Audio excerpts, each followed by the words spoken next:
إن الحمد لله نحمده ونستعينه من يهده الله فلا مضل له ومن يضلل فلا هادي له وأشهد أن لا إله إلا الله وحده لا شريك له وأشهد أن محمدا عبده ورسوله أما بعد محترم سامعین السلام علیکم ورحمۃ اللہ وبرکاتہ۔ سامعین، عقیدہ ایصال ثواب قرآن و حدیث کی روشنی میں قسط نمبر 6 آج آپ کے سامنے بیان کی جائے گی۔ اس سے قبل ہم ایصال ثواب کے موضوع پر 5 اقساط آپ کے سامنے پیش کر چکے ہیں، جن میں قرآن و حدیث سے یہ بات واضح ہو چکی ہے کہ عقیدہ ایصال ثواب قرآن و حدیث کے خلاف بنایا ہوا ایک خود ساختہ عقیدہ ہے، لیکن سامعین، فرقوں کے گمراہ علماء اپنے اپنے مقلدین کو اس عقیدے کی بابت مختلف باتیں پیش کرتے ہیں، جن میں وہ دعائے مغفرت کو بھی دلیل بناتے ہیں۔ تو سامعین، آج کی قسط میں ہم اسی موضوع پر گفتگو کریں گے۔ سامعین، دعائے مغفرت کو جواز بنا کر ایصال ثواب کے عقیدے کو ثابت کرنے کی ناکام کوشش کی جاتی ہے، اور کہا جاتا ہے کہ کیا نبی صلی اللہ علیہ وسلم نے دعائے مغفرت نہیں کی؟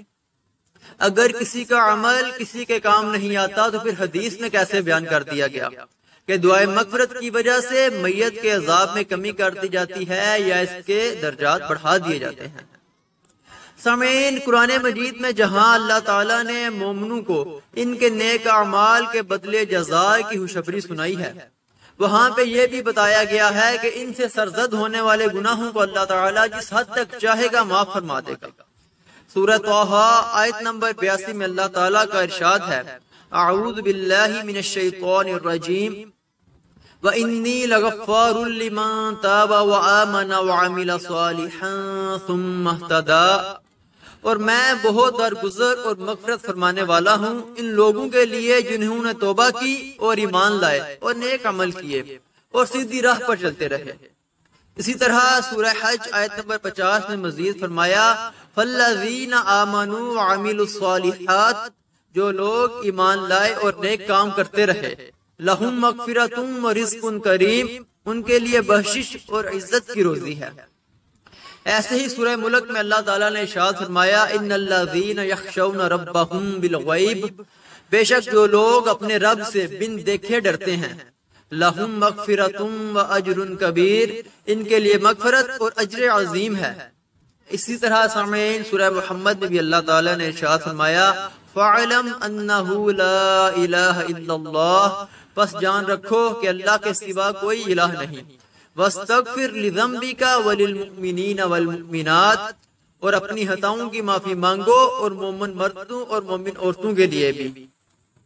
اسی طرح اللہ تعالیٰ نے سورہ حشر میں ارشاد فرمایا، وَالَّذِينَ جَاءُوا مِن بَعْدِهِمْ يَقُولُونَ، اور جو ان کے بعد آئے وہ کہتے ہیں، رَبَّنَا اغْفِرْ لَنَا وَلِإِخْوَانِنَا الَّذِينَ سَبَقُونَا بِالْإِيمَانِ، اے ہمارے رب ہماری مغفرت فرما اور ہمارے ان بھائیوں کی بھی جو ہم سے پہلے ایمان لے آئے، وَلَا تَجْعَلْ فِي قُلُوبِنَا غِلًّا لِلَّذِينَ آمَنُوا، اور ایمان والوں کی طرف سے ہمارے دلوں میں کینہ اور حسد نہ پیدا ہونے دے، رَبَّنَا إِنَّكَ رَءُوفٌ رَحِيمٌ، اے ہمارے رب بے شک تو بڑا شفقت والا اور مہربان ہے۔ سامعین، ان آیات سے یہ بات معلوم ہوئی کہ یہ اللہ کا حکم اور طریقہ عبادت ہے کہ اللہ تعالیٰ ہی کو مغفرت کرنے والا سمجھ کر اپنے گناہوں کی مغفرت مانگی جائے، اور دیگر مومن مردوں اور مومن عورتوں کے لیے بھی دعائے مغفرت کی جائے۔ سامعین، حدیث میں بھی اسی بات کو بیان کیا گیا ہے کہ جب کوئی مومن دیگر مومنین کے لیے دعا کرتا ہے تو ہر صالح شخص کو پہنچ جاتی ہے، ہاں وہ زمین پر ہو یا زمین اور آسمان کے درمیان ہو۔ سامعین، دراصل مغفرت کہتے ہیں گناہوں کی معافی کو، اور دعائے مغفرت کا مطلب ہے گناہوں کی معافی کے لیے کی جانے والی دعا۔ اس کی قبولیت اللہ تعالیٰ کی مرضی پر منحصر ہے، اگر وہ چاہے تو مردے کو اس سے فائدہ پہنچے گا، ورنہ صرف دعا کرنے والے کو اس کا ثواب پہنچے گا۔ سامعین، اس سے مروجہ عقیدہ ایصال ثواب کیسے ثابت ہوتا ہے؟ کیونکہ اس عقیدے کے مطابق تو ہمارا عمل ہماری کمائی ہے، ہم جس کو چاہیں بخشیں، اس میں تو اللہ تعالیٰ کی قبولیت کی کوئی قید نہیں ہے۔ محترم سامعین، یہ بھی کہا جاتا ہے کہ دعائے مغفرت بھی انسان کا ایک عمل ہے۔ جب یہ کام آ سکتا ہے تو دوسرے عمل کام کیوں نہیں آ سکتے؟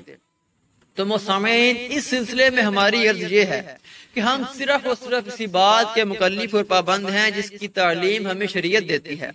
باقی اپنی طرف سے دماغ لڑانے، عقل کے گھوڑے دوڑانے، اگر مگر چون چڑان کی شریعت میں ہر کس کوئی گنجائش نہیں ہے۔ اللہ تعالیٰ کا بھی یہی حکم ہے کہ اور کسی مومن مرد اور مومنہ عورت کو حق نہیں ہے کہ جب اللہ اور اس کا رسول کوئی امر مقرر کر دیں تو اس میں اپنا بھی کچھ اختیار سمجھیں، اور جو اللہ اور اس کے رسول کی نافرمانی کرے تو وہ صریح گمراہ ہو گیا۔ سامعین، جب قرآن و سنت سے صرف دعائے مغفرت کا نافع ہونا ثابت ہے تو پھر ہم یہ کیسے کہہ سکتے ہیں کہ اگر یہ نافع ہے تو دوسرے اعمال بھی نافع ہیں؟ سامعین، احادیث ہو تو یہ بات بھی پتہ چلتی ہے کہ اعتکاف کرنے والوں کو عام دنوں کے معمولات کا بھی ثواب ملتا ہے۔ سفر پر جانے والے یا بیمار پڑ جانے والے کو بھی عام معمولات کے مطابق جو ہے وہ ثواب ملتا رہتا ہے۔ جو شخص مجاہد کا سامان سنوارتا ہے، اس کے پیچھے اس کے گھر والوں کا خیال رکھتا ہے تو اس کے لیے بھی وہی اجر ہے۔ تو سامعین، آپ ہی بتائیے، یہاں پر تو عمل کیا ہی نہیں گیا تو پھر ثواب کیسے مل گیا؟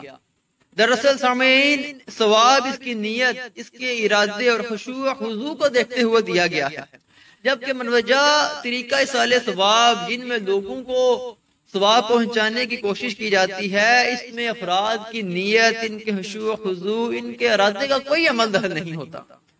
سامعین، چونکہ کچھ افراد کا خیال یہ تھا کہ عقیدہ ایصال ثواب اور یہ عمل احادیث سے ثابت ہے، اس لیے جو ایصال ثواب کا انکار کرتا ہے وہ حدیث کا انکاری ہے، اور حدیث کا انکار کرنے والا مسلم رہ ہی نہیں سکتا، لہذا ایصال ثواب کا انکاری فرد اسلام سے خارج ہے۔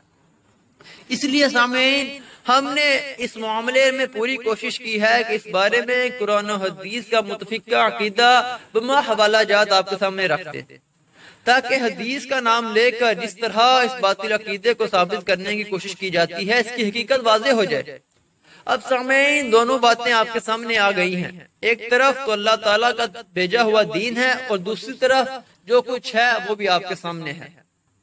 بہرحال سامعین، آئیے اب ان دلائل کا جائزہ لیتے ہیں جو اس عقیدے کو ثابت کرنے کے لیے پیش کیے جاتے ہیں۔ سامعین، ایصال ثواب کو ثابت کرنے کی مذموم اور باطل کوشش میں آگے بڑھتے ہوئے چند اور اعمال اس سلسلے میں بطور دلیل پیش کیے جاتے ہیں۔ بیان کیا جاتا ہے کہ علی رضی اللہ تعالیٰ عنہ سے روایت ہے کہ نبی صلی اللہ علیہ وسلم نے فرمایا کہ جب قبرستان سے گزرو تو 11 مرتبہ سورۃ الاخلاص پڑھ کر بخش دو، جتنے مردے ہوں گے اتنا ہی تمہیں اجر ملے گا۔ سامعین، یہ موضوع روایت ایصال ثواب یعنی مردے کو ثواب پہنچانے کے سلسلے میں پیش کی جاتی ہے، حالانکہ اس میں مردے کے لیے ثواب نہیں بلکہ پڑھنے والے کے لیے ثواب بیان کیا گیا ہے۔ لیکن ہمارے عوام بھی ایسے اندھے مقلد ہیں کہ بس مولوی صاحب نے ہانک لگائی اور ریوڑ کی طرح بغیر سوچے سمجھے بات کو مان لیا۔ سامعین، بہشتی زیور نامی کتاب کے مصنف اشرف علی تھانوی صاحب اپنی کتاب کے باب ربیع الاول یا کسی اور وقت میں مولود شریف کا بیان میں لکھتے ہیں، اور اگر حضرت پیغمبر صلی اللہ علیہ وسلم کی روح مبارک کو کسی چیز کا ثواب بخشنا منظور ہو تو دوسرے وقت مساکین کو دے کر یا کھلا کر بخشتے۔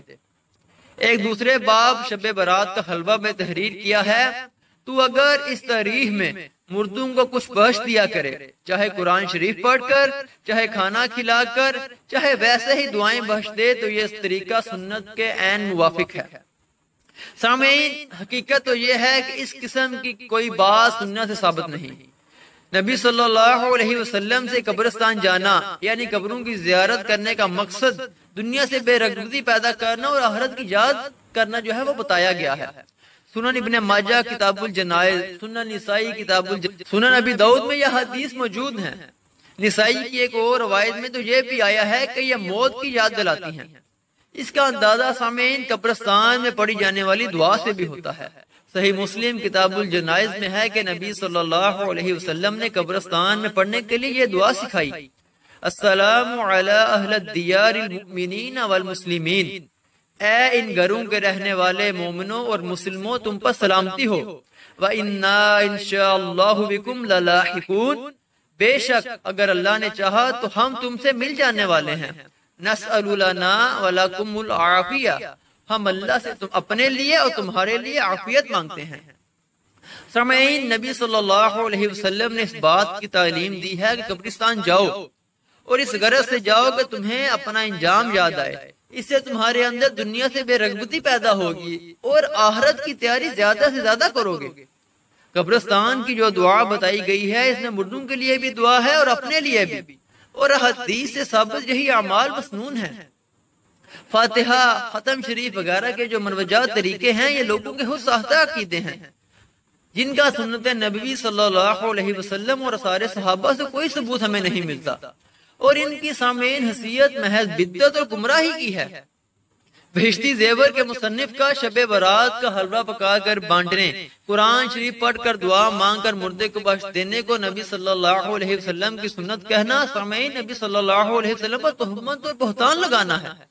اللہ کی پناہ، نبی صلی اللہ علیہ وسلم جن کاموں کا حکم نہ دیں اور نہ ہی ان کے عمل سے وہ ثابت ہوں اور ان کو سنت کہا جائے.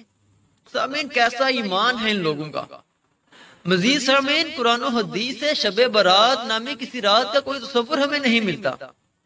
یہ تو ایک فرقے کی خود ساختہ بنائی ہوئی رات ہے جس میں یہ لوگ صحابہ کرام کو برا بلا کہتے ہیں. لوگوں کو دھوکہ دینے کے لیے اس کے متعلق من گھڑت روایات بیان کر کے اس کی فضیلت بیان کی جاتی ہے، اور ان لوگوں نے قرآن سے ثابت لیلۃ القدر کے مقابلے میں ایک اور رات کو مبارک اور افضل بنا ڈالا ہے. بہرحال سامعین، اس معاملے میں جو حقیقت تھی وہ قرآن و سنت سے آپ کے سامنے پیش کی گئی ہے. انشاءاللہ آئندہ قسط میں ہم ان عقلی دلائل کا قرآن و حدیث سے موازنہ کریں گے جو تفہیم القرآن میں مودودی صاحب نے پیش کیے ہیں، تاکہ ان کی حقیقت بھی عوام الناس کے سامنے آ جائے کہ کس طرح امت کو گمراہ کرنے کی کوششیں کی گئی ہیں. اللہ تعالی ہمیں قرآن و سنت کے عین مطابق اپنا عقیدہ اور اعمال کرنے کی توفیق عطا فرمائے، اور اس طرح کے گمراہ کن عقائد سے ہمیں اپنی پناہ میں رکھے. اقول قولی ھذا واستغفر اللہ لی ولکم ولسائر المسلمین والمسلمات.